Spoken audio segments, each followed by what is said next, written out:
من شيء منعت ولا ينفع ذا الجد منك. الحمد لله حمدا كثيرا طيبا مباركا فيه، ملء السماوات وملء الأرض وملء ما بينهما وملء ما شئت من شيء بعد.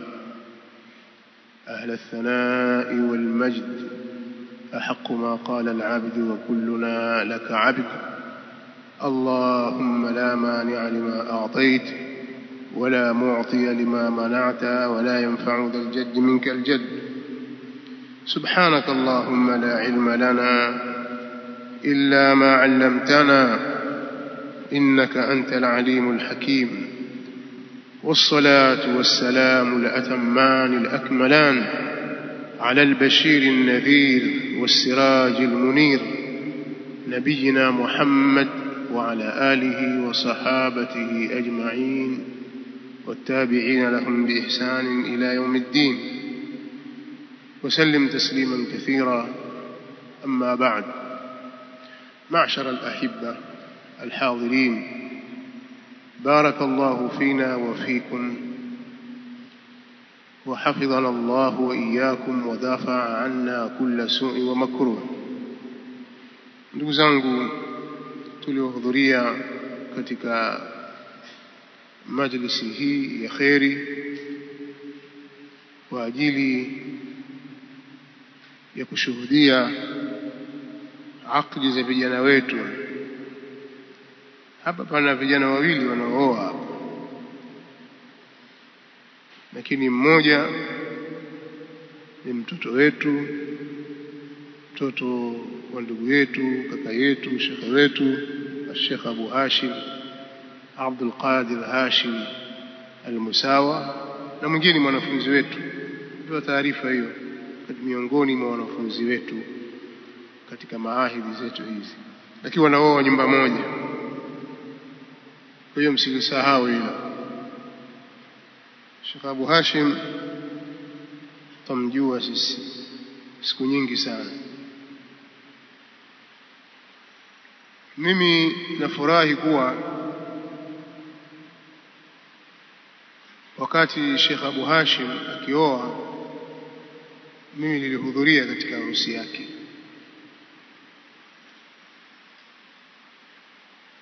Wakati akioa, ndo aoa sasa, amoa Ummu Hashim, nilikuwepo katika harusi yake. Na leo mtoto wetu Hashim aoa, na mimi nimehudhuria katika harusi ya Hashim. Si haba, lakini ni fadhila za Allah subhanahu wa ta'ala, lakini ni tambihi hiyo kuonyesha kwamba ushahama kutoka hali moja unakwenda kwenye hali nyingine, si mtoto tena. Nasallallahu almazida min fadli.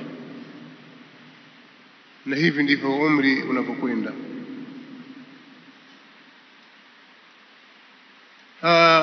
Sitaki kuzungumza kwa kirefu kuhusu upande huo, lakini mimi nitapenda katika wakati huu, kwa sababu akdi itafanyika baada ya salati al-isha, na nimeambiwa mimi ndiye nitafunga pazia hili. Kwa ni dakika kadhaa hivi. Nilikuwa nizungumze kidogo tu, lakini kwa kuwa nina dakika nyingi, nitapenda kushirikiana na nyinyi katika wakati huu kwa hadithi nzuri tu miongoni mwa ahadithi zinazotilia nguvu maneno mengi yaliyozungumzwa na wazungumzaji waliotangulia. Ni kisa, lakini katika vile visa vya kweli. Nishawahi kukizungumzia akthar min marra katika munasabati mbalimbali. Ni kisa au hadithi ya Ummi Zar'i. Nitahitaji kwa ikhtisar, na mara nyingine maneno mengine pensi yafanyie tarjama. Hadithi ina maneno mazito mazito hivi, matamu, lakini na mafundisho ndani yake.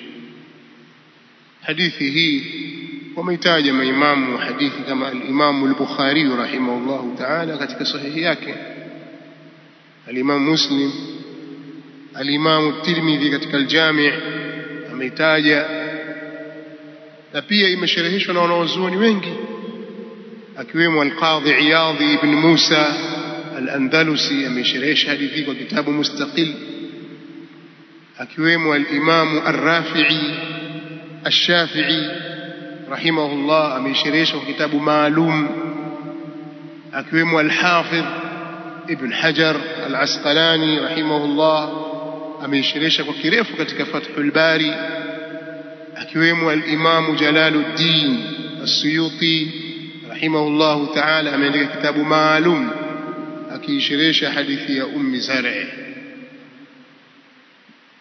Hadithi hii ni kisa ambacho Ummul Mu'minin Aisha radhiyallahu ta'ala anha alikuwa akimsimulia Mtume sallallahu alayhi wa alihi wasallam. Hapa alikuwa anasimuliwa ni Mtume sallallahu alayhi wasallam, wa huwa yastami', na hali ya kuwa Mtume sallallahu alayhi wasallam anasikiliza.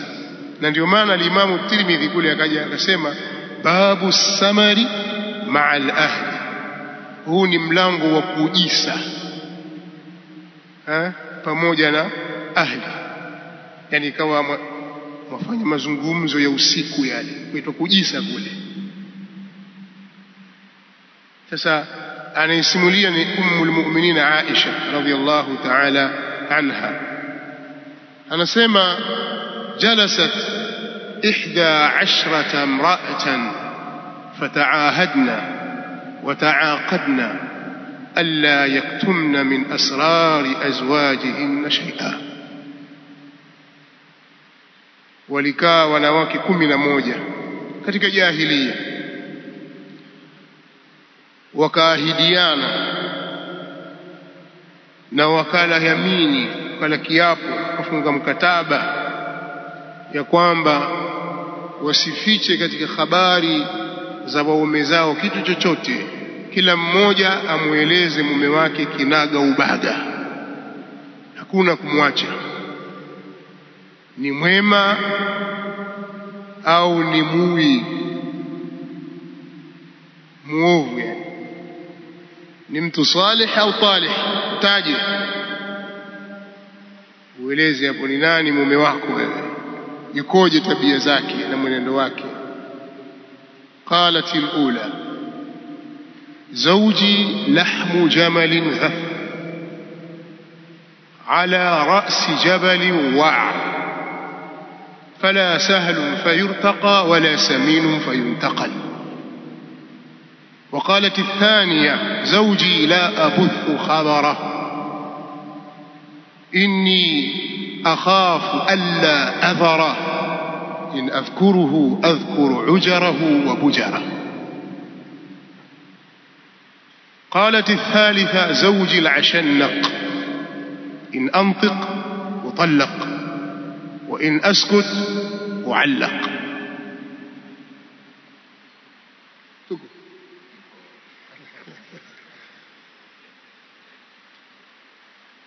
حبة حبة زيو. yule wa kwanza yule dhammat zawjaha dhamman dhalilan, yule wa kwanza amemsema vibaya kabisa mume wake, asema zawji lahmu jamalin ghath, ay kalahmi jamalin ghath, mume wangu mimi alivyo ni kama lile jinyama la ngamia gumu. Yani tafuta katika mwili wa ngamia pale, wapi penye nyama ngumu? Labda kwenye goti, sio? Sasa umekatiwa jinyama la goti likachemshwa sijui au limechomwa afumbua kula, hata kuminyana nalo utangoa meno. Kwa zawji lahmu jamalin ghath, ile nyama ngamia ngumu kabisa, tena ala rasi jabal, katika riwaya imekuja wa'a. Nyama hiyo ngumu iko juu ya kilele cha mlima, tena mlima wenyewe wenye kuteleza, ukipanda wateleza, ukipanda wateleza. ala rasi jabal wa'a fala sahlun fayurtaqa wala saminun fayuntaqal. Mlima si mwepesi ukaweza kupandwa, kwamba waweza kupanda mara moja ukashuka, la, mlima ni mgumu, na nyama yenyewe si nyama iliyonona kwamba waweza ukaichukua ukaigurisha, ikagurishwa ikapelekwa nyumbani. Huwezi. Kimpelekea mtu pia atakudharau, ataona huyu bwana nyama gani hii. Huyo ndio mume wake alivyo. Kazungumza maneno hayo tu, lakini kazungumza maneno marefu ya kisherehesho, marefu mno, kwamba atakusema mume wangu ana tabia ngumu, hachukuliki, habebeki, hashauriki. Sasa kuna watu wako namna hiyo na wake zao, tazammut na atashaddud kwa wake zao, mtu msusuavu, fadh ghalidhul qalb kwa wake zake. Sasa kama atapewa nafasi huyu mke azungumze bila ya kukutaja wewe wala yeye asitajwe, aseme huko aliko, akikueleza namna hii, bila shaka wewe ni mtu mbovu, mtu mbaya. Na Allah subhanahu wa ta'ala atambia wa'ashiruhunna bil ma'ruf fa in karihtumuhun fa'asa an takrahu shay'an wa yaj'al Allahu fihi khayran katira. Istawsu bin nisa'i khayra, kama taneni na wasia wangu kwa wanawake kwa khairi. Istawsu kwa maana kama taneni na wasia wangu, shikamaneni na ule wasia wangu kwa wanawake kwa kuwafanyia khairi. Sasa khairi ni kuwa wewe ni mutazammit kwa mke wako, abus shadid, huambiliki, wewe ni wewe tu. Hili jambo si la sawa. Kwa hiyo wenye tabia hii ujirekebishe. Khairukum li ahli, mbora wenu ni yule aliyembora wenu kwa ahli wake. Wa ana khairukum li ahli, na mimi ni mbora wenu kwa ahli zangu. Sasa huyo ni wa kwanza. Yule wa pili akasema zauji la abuthu khabara, mume wangu mimi sitazielezea habari zake. La abuthu khabara in adhkuruhu inni akhafu alla adhara. Pana tafsiri mbili za wanaozuoni hapo kwa inavyokumbuka. Kuna wanaosema kwamba la pali mukhama zaida litakid, kwamba inni akhafu alla adhara, kwa maana inni akhafu an adhara, mimi naogopea nitamwacha huyu, kwa maana wataachana, atapewa talaka. Kwa sababu in adhkuruhu adhkuru ujarahu wa abujara, nikimtaja huyu nitataja habari zake za ndani na za nje, ndani huku kindani ndani na kinje nje, sitambakisha. Lakini pia naambiwa kwamba la iko pale pale, na maana yake ni an-nafyu, inni akhafu alla adhara, mimi naogopea kutomwacha. Kwa maana nikianza kuzungumza sasa hivi sitamaliza, habari zake ni ndefu sana, si nzuri, habari zake ndefu. In adhkuruhu adhkuru ujarahu wa bujara, nikimtaja basi nitayataja mambo yake ya ndani na mambo yake ya nje. Na yule watatu akasema zawji al-ashannaq in antiq utallaq wa in askut uallaq. Mume wangu mimi ni al-ashannaq. Al-ashannaq ni jitu moja tawil kidha arid, jitu moja refu, jismu al-bighali wa ahlamu al-asafir, ni jitu ambalo lina mwili kama wa nyumbu vile kubwa, lakini ana akili ndogo kama ya usigu. Yani mume wangu hayumo, zuzu ndo maana yake, jitu kubwa lakini ana akili ya kitoto. Sasa in antiq, mimi nikizungumza utallaq, nitaachwa. Wa in askut uallaq, na nikikaa kimya nikinyamaza nitatungikwa mimi, nitakuwa ni kama vile siko na mume, nitakuwa ni muallaqa. Basi naishi na hivyo hivyo, kwa sababu tushazaa, twenda tu, lakini hamna kitu hapo. Ndio wewe au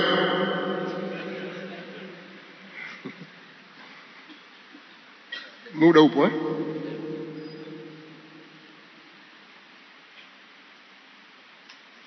yule wa nne akasema qalat ar-rabi'a zawji kalayli tihama la harrun wala qurrun wala makhafata wala saama. Zawji kalayli tihama, mume wangu mimi ni kama usiku wa sehemu za Tihama. Tihama ni khilafu ya Najd, ile miji iliyo katika tambarare ambayo ni janubul Hijaz mpaka Yemen. Kalayli tihama la harun, hakuna joto wala qurr, wala hakuna baridi, wala makhafata wala saama, wala hapana hofu ukikaa naye upate hofu, wala hakuna kukimwa upati na kuchoka ukikaa naye. Wafurahi janibuhu ma'mun, ni mtu ambaye ukikaa naye huko katika amani kwa sababu uko na mume. Si katokea komba mwiko tu aanza kukimbia yeye, komba mwiko mbio. Ni mtu shujaa, ukikaa naye uogopi, ana maneno mazuri, hutaki aondoke wala amalize maneno, kwa namna anavyozungumza kwa uzuri na mke wake. Zawji kalayli tihama la harrun wala qurrun wala makhafata wala saama. Nani ambaye hapendi kusifiwa namna hii na mkewe akiwa yeye mwenye hayupo mbele za watu wengine? Lakini utasifiwa tu wakati tabia hiyo wewe huna.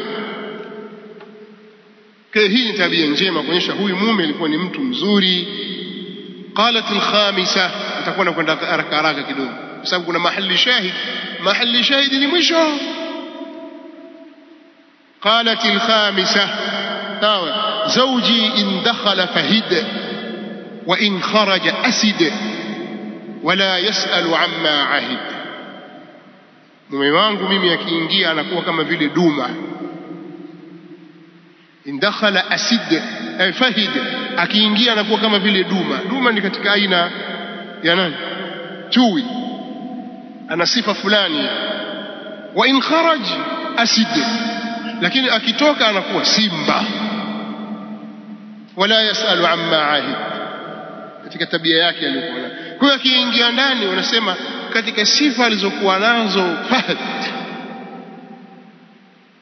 ni kathratu an-nawm. Akiingia katika ile arini yake hulala sana, anapumzika tu, yuko nyumbani, hana kero na watu wala hana gubu. Lakini akitoka nje huko watu wanamuogopa, ni simba. Na wale yeye haulizii vile alivyokuwa ameviacha, ameviahidi. Ametoa shilingi 1000 kanunue kitu fulani, ibaki 200 yangu iko wapi? Ibaki 50. Mbona hivi? Haulizi, hana gubu. Mimi nimeleta majogoo mawili hapa, mbona mguu mmoja siuoni hapa? Paja liko wapi hapa? Choyo kuliko. Kuna wanaume wako namna hiyo, wana tabia hizo. Yeye akajikoni hesabu zile finyango zilizokuwa katika chungu, vitu vidogo hivi, gubu. Watu wanaitwa wenye gubu wale. Wanawake huwachukia wanaume wa namna hiyo. Na yule ambaye yataghafal, sio mughaffal, ambaye yataghafal, ajifanya kama hajaona hivyo, kwa sababu mapungufu ni mengi. Sasa ajifanya kama vile hujaona. Wakati mwingine hupatilizi vitu vidogo, ile ni katika tabia njema. Sio mughaffal kwamba watu wafanya mambo waharibu, wewe ni zuka lipo tu hapo, mambo yaharibika, wewe upo tu. La, si mughaffal, bali yataghafal. Huyu ndio mwanamume wa kisawasawa. Ukipatiliza utaharibu. Kwa hiyo mwanamume wa 5 aliyetajwa hapa ni huyo. Wa 6 ni mwanamume mwenye tabia mbaya.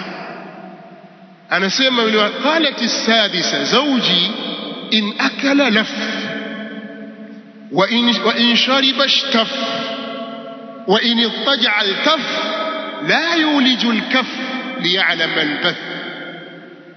Zawji in akala laf, ili jibu melangu hili likila la maliza kila kitu.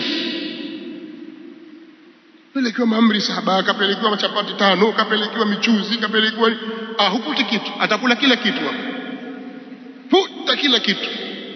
Wa in shariba ishtaftu, kama si nzima ya chai atamaliza, kama kuna jagi la juice atakunywa atamaliza. Lakini wa in yattaja altaf, likilala bwana lajikunja kama tairi. La yuliju alkaf liya'lama albath, haingizi hata mkono wake wangu ili akazijua zile huzuni. Albath maana yake ni huzuni. Kwa hiyo yeye ni mtu binafsi. Maneno haya anayasimulia Ummul Mu'minin Aisha radhiyallahu anha, anamsimulia mtume sayyidul mursalin sallallahu alayhi wasallam, wa huwa yastami', na mtume sallallahu alayhi wasallam anasikiliza habari hizi sallallahu alayhi wa alihi wasallam. Kwa hiyo kuna wanaume wana tabia hizo, muulize kula sana tu, lakini kujua huzuni ya mke wake, ukoje, umeshindaje, imekuwaje hali yako, akazungumza maneno mazuri kwa mke wake, akamuondoshea huzuni yake na hamu yake. Yeye hayuko hivyo, yeye anajiangalia mwenyewe binafsi. Akigusa, usinguse mimi bwana. Wewe mwanamume vipi? Sasa hizi ni katika tabia mbaya ambazo wanawake hawazipendi.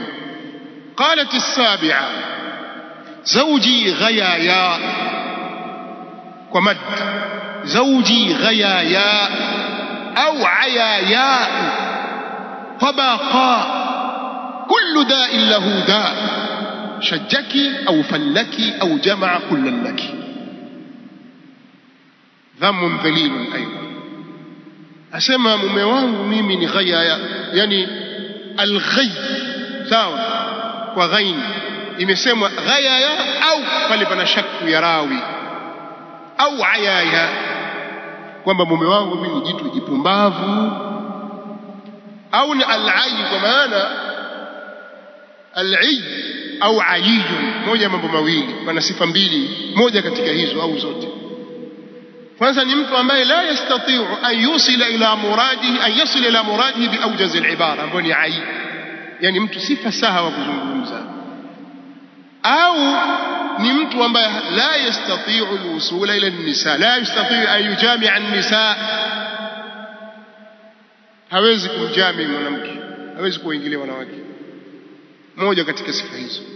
Afana Allah wa iyyakum. Matatizo makubwa katika asri hii sasa hivi. Tabaqa, ni mwenye kuzibwa, hana khairi, la khaira fihi. الخير لا يدخل من فوقه ولا من تحته. طبقة ni jitu lisilo na kheri. Shajjaki au fallaki au jamaa kullan laki. Lakini hili jitu hili liko na tabia hii, akianza kukupiga bwana, atakupasua kichwa au atakuvunja mfupa au atakukusanyia yote mawili, au jamaa kullan laki, au atakusanya yote mawili kwako. Yani wakimpiga mke wake anamponda, piga kweli kweli, utakuta mwanamke kangolewa jino, sio kavunjwa kitu gani, hamjasikia haya? Wewe mbona unampiga mke wako namna hii, kama unavyompiga ng'ombe? Mbona unampiga kama mpiga mwizi? Huko mtaani mwizi anapopigwa, huyu si mke wako huyu, si mama wa watoto wako huyu, mbona unampiga namna hii? Hana adabu mwanamke. Mwanamume hawi hivyo. Sasa huyu mwanamke wa saba amelalamikia hili la mume wake kwamba ni mtu mwenye tabia hiyo. Tabaqa, zawji ghayaya au ayaya, tabaqa, shajjaki au fallaki au jamaa kullan laki. Yule wa nane akasema, akamsifu mume wake kidogo. Qalat athamina zawji almassu massu arnabu والريح ريح زرنب. Amsifia kwa uzuri kabisa mume wangu mimi, ule mguso wake alivyo laini, au alipokuwa mguso ulipokuwa laini, ni kama mguso wa sungura. Sungura manyoya yake yako laini, naye yuko laini, na rih, harufu yake inayotoka kunukia harufu nzuri ya manukato. Zarnab ni aina ya mti ambao yustatabu bih, ufanywa manukato. ufanywa ud ukapata harufu nzuri. Kwa hiyo ni mtu yuko laini wa kitabia,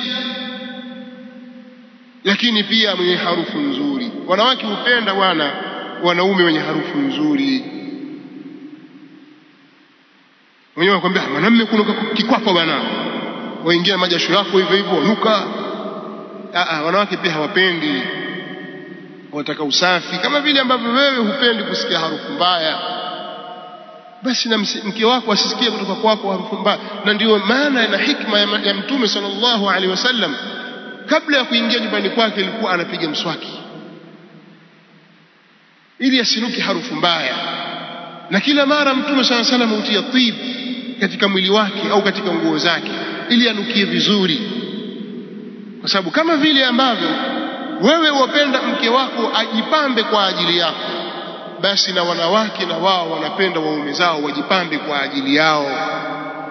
Akuvumilia tu na maarufu yako mabaya mabaya, na kwa sababu uambiliki, kwa sababu wewe mkali sana, wewe wajua sana, akikwambia utamuumiza sasa hivi. Lakini na wao wapenda mambo haya. Wewe weka sanduku la maoni tu nyumbani kwako, alafu utaona habari zako. yule wa 9 qalat at-tasi'a zawji rafi'ul 'imad, zawji rafi'ul 'imad tawilun nijad, zawji rafi'ul 'imad tawilun nijad 'azimur ramad qaribul bayt min an-nadi. Ni wa 9 huyo asema mume wangu mimi ni mrefu wa kimo. Kinaya hiyo asema imadi, lakini anakusudia kwamba huyu ni mrefu, kwa sababu jengo lako likiwa refu ina maana wewe utakuwa mrefu. Sawa? Kama hema lako umelijenga refu ina maana wewe ni mrefu. Kwa mume wangu mimi ni mrefu wa kimo, na ni mrefu lile fagalia lile kutilia nini, lile ala lile kutilia panga lile kutilia jambia, pia lile ni refu, linaonyesha kwamba huyu mtu ni mrefu. Sawa? Lakini pia adhimur ramad, mkarimu, kinaya kwa maana kwamba ni mwingi wa majivu. Sawa? Ikisema mwingi wa majivu, mkubwa wa majivu, kwa maana ni kinaya cha nini? Kwamba huyu ni mkarimu, wageni haweshi nyumbani kwake, kila mara moto wawaka kwake akiwapikia na kuwakirimu wageni wake. Qaribul bayt minan nadi, na nyumba yake ni mkaribu wa nyumba katika maskani, kwenye ile maskani. Yeye haendi mbali na watu kwamba wajua ukikaa karibu hapa ndugu hawaishi, enda huko. Ukitaka kwenda mpaka ufikirie kwa baadhi huko, wala usije huko mbali. Kuna watu ni wachoyo, watafuta makazi ya mbali ili watu wasiwakusudie wasiende kwao, lakini yeye makazi yake kayaweka karibu na watu, karibu na maskani za watu, ili watu wakiwa na shida yoyote kwenye nyumba yake waweze kufika kwa wepesi. Huyu ni mwanamke wa 9. Mwanamke wa 10 qala zawqalati al-ashira zawji Malik wama Malik مالك خير من ذلك له إبل كثيرات المبارك قليلات المسارح إذا سمعنا صوت المزهر أيقن أنهن هوالك. زوجي مالك، mimi mume wangu jina lake anaitwa Malik. Wama Malik ta'dhim na tafkhim.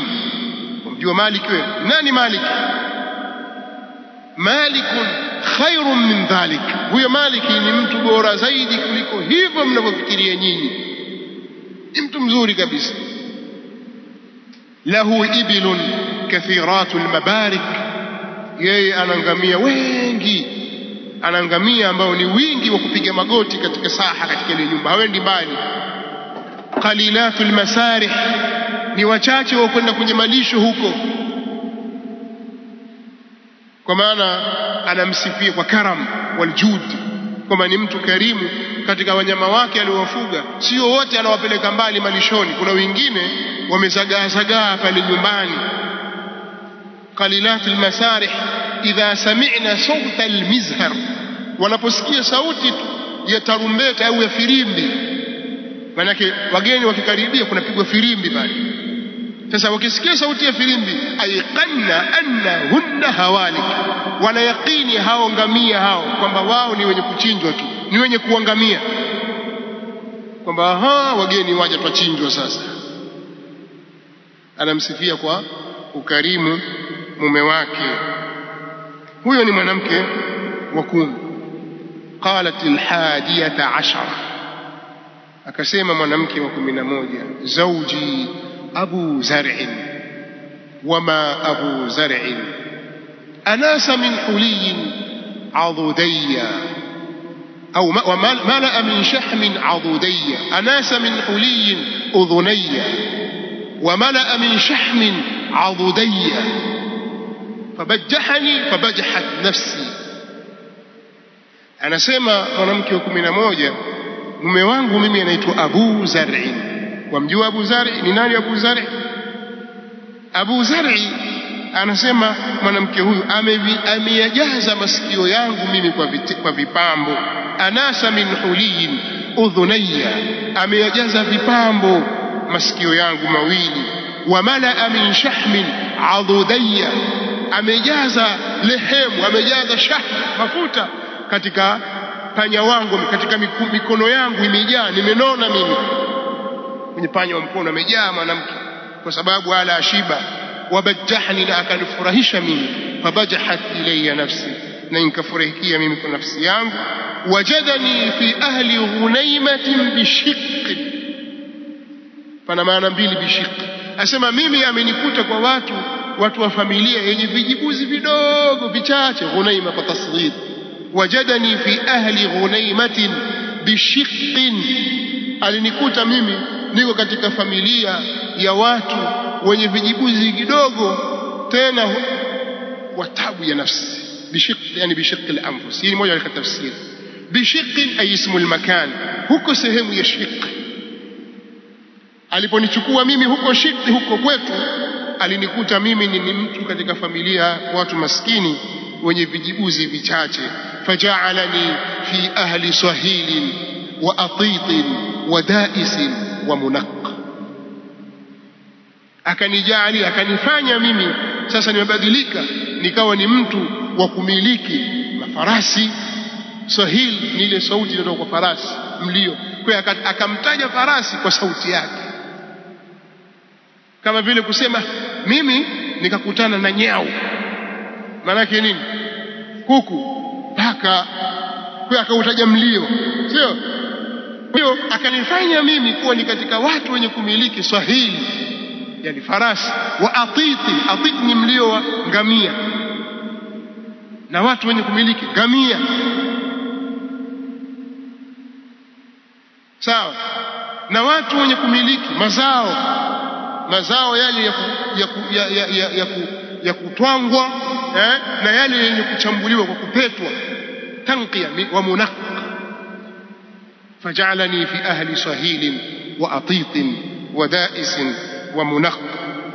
فعنده أقول فلا أقبح وأرقد فأتصبح وأشرب فأتقنح. Hapa ndo mahali pa ushahidi. Alafu kuna maneno mengine mbele yatakuja huko, ndio yatatilia nguvu hapa. Anasema yule mwanamke, mimi ninazungumza wala sikebehiwe mimi, hanibehi wala hanifanyii mimi istihzai. Kiangalia wewe zungumza nini bwana, mke wako akisema tayari umemkaripia, umekuja. Mimi siko hivyo, nazungumza nitakavyo mbele yake. Na ninalala mimi, napambaukiwa na asubuhi kwa raha mustarehe, na ninakunywa mpaka ninakatakiwa, kwa maana ni mtu niko katika hali ya amani, sina masimango kwa mume wangu. Amenitoa kwenye ufakiri, amenipa alichonipa, sawa, na wala hajanikebei mimi. Wewe huko kwenu kuna masofa kama haya, simkalia mikeka tu kule, kuna kitanda kama hiki, kuna nyumba kama hii, kuna gari kwenu, nyinyi maskini tu, babako na nini, tabasikaliana. Kuna watu huwa wasimanga wake zao, wakawaambia maneno mabaya mabaya. kwa sababu tu Allah amewakunjulia wao sehemu katika vipato, wakawa wasimanga wake zao na kuwasema vibaya. Mwanamke huyu kutokana na mahasini aliyofanyiwa na Abu Zar'i akamsifia mama yake Abu Zar'i, akasema ummu Abi Zar'i fama ummu Abi Zar'i uqumuha radah wa baytuha fasah bintu Abi Zar'i fama bintu Abi Zar'i. Akamsifia mpaka binti wa Abu Zar'i, akasema taw'u abiha wa taw'u ummiha wa ghaydhu jaratiha wa mil'u kisaiha جارية أبي زرع فما جارية أبي زرع لا تبث حديثنا تبثيثا ولا تنقط نميرتنا تنقيثا ابن أبي زرع فما ابن أبي زرع مضجعه كمسل شطبة يشبعه ذراع الجفرة. angalia kwa yale mahaba aliyokuwa nayo kwa Abu Zar'i, akamsifu Abu Zar'i mwenyewe, akamsifu mama yake, ni mama mkwe sasa, manake pia wana taabu wakati mwingine, akamsifu binti wa Abu Zar'i, akamsifu jaria wa Abu Zar'i, kawasifu watu wote mpaka mbwa wa Abu Zar'i, kwa namna yale mahaba ambayo ameyapata kwa mume yule. Mtaparuka. Akasema yule mwanamke, fakharaja Abu Zar'i wal awtab tumhad فلقي امرأة معها ولدين لها أو معها ولدان لها كالفهدين يلعبان من تحت خصرها برمانتين فطلقني ونكحها. Abu Zar'i naye sasa aliharibu hapo. Siku moja alitoka wakati wa asubuhi na hali ya kuwa maziwa yanakamuliwa, wala autabu tumdha, akakutana na mwanamke mmoja akiwa na watoto wake wawili, anawanyonyesha mwenyewe kama vile vijifahdi viwili, vijiduma viwili vijidogo vikinyonya kwa mama yao kwenye manyonyo yake kama vile makomamanga mawili. Alipomuona Abu Zar'i mwanamke yule, fatallaqani wa nakahaha, akaniacha mimi akamuoa mwanamke yule.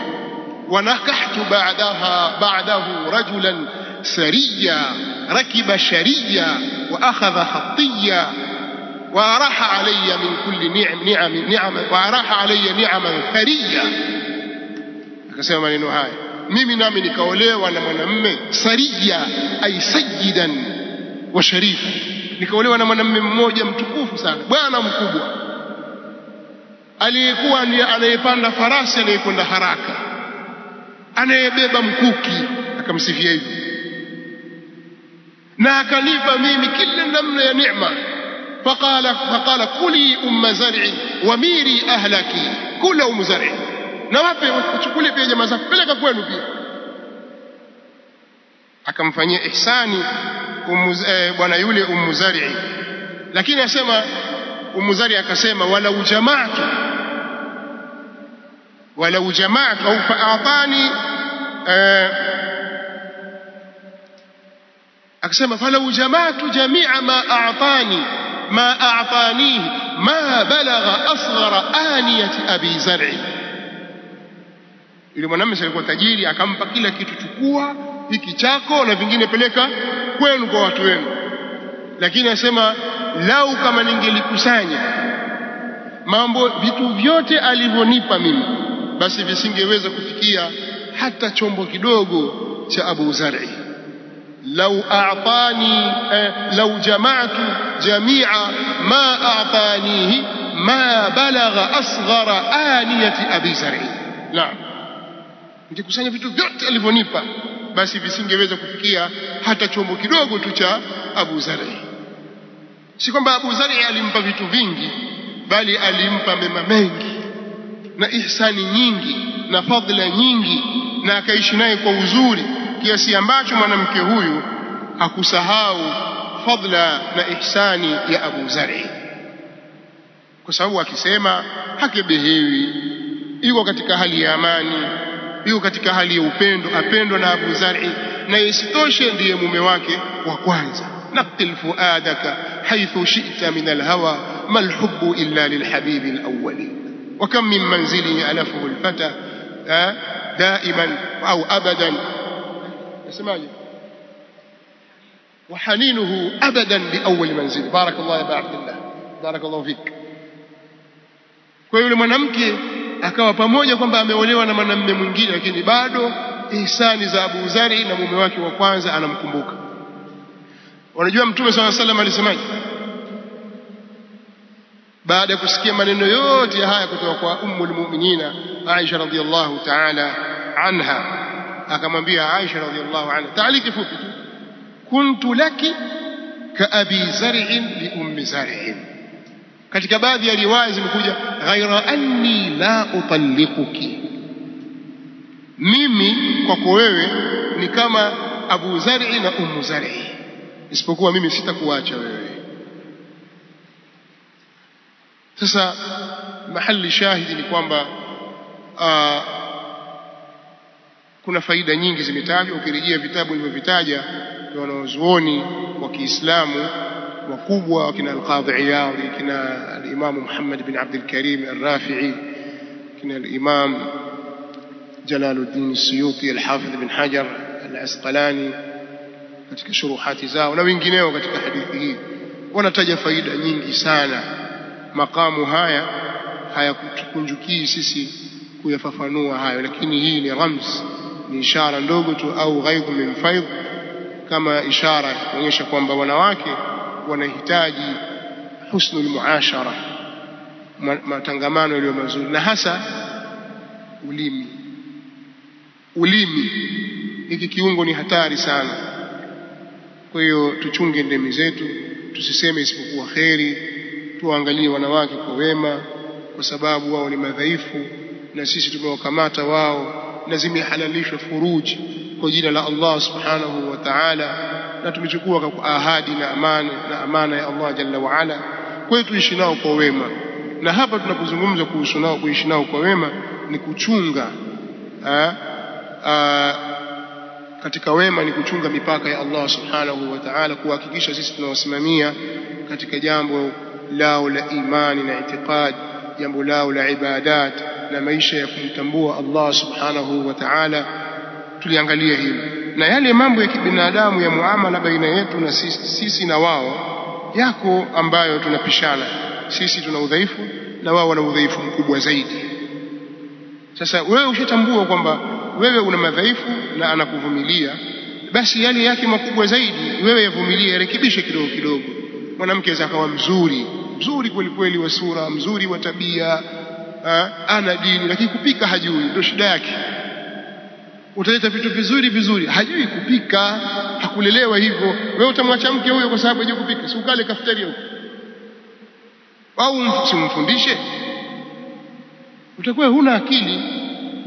Hizi khairi zote hizi wewe wafikiria kula tu. Mwanamke anataka kupika wewe bwana, unaleta samaki kama haribu mahali fulani watu wala usiwe namna hiyo, sio sawa. Au kwa sababu mwanamke mchafu mara utakuta sufuria za ukoko ziko chini ya mvungu huko. Nimeguswa hapa, naona wakati umefika saa 2 kamili. Huwa kidogo nataka niwasagie kidogo hivi, niwakumbushe kukumbushana. Kwa hiyo ndugu zangu katika imani, mimi yangu ni hayo. Tuizingatie hadithi ya Ummu Zari, na najua hapa wengi katika sisi ni tulabu ilm, tunaweza kufungua vitabu tukasoma. Hebu irejeeni hadithi nzuri sana, iko katika Sahihul Bukhari, iko katika Jami'u Tirmidhi na vitabu vingine vile. Hebu isomeni kwa makini kabisa na shuruhat, pengine mkapata maana nzuri zaidi kuliko nilivyoeleza hapa. Barakallahu fikum, jazakumullahu khairan.